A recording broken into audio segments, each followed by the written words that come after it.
Senator Bato, nako, nag-init ang ulo sa Commission on Audit. Nako guys, ito, panoorin natin ang buong video. Ay, susunod kaya pa susunod. Kasi naubos na ang pera ng gobyerno ito, nabayaran na lahat itong project na ito na hindi nagawa. Tapos ngayon susunod pa.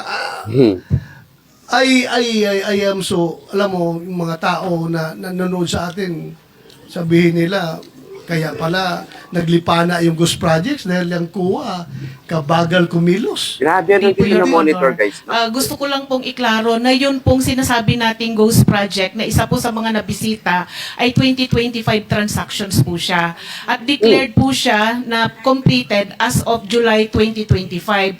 Yun pong disbursement vouchers po niya ay hindi pa po due for submission noong August po na unang hearing natin. Kailan ninyo mapapailan na kaso ito? Because the people are impatient. The people are impatient with all this corruption. Doon po sa audit highlights. Alam mo yung Yes, Your mga Honor. tao Opo.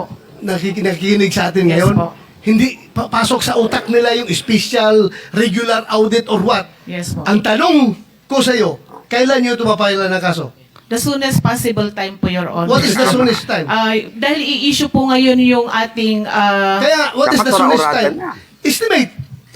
this month po, Your Honor. This month. Opo.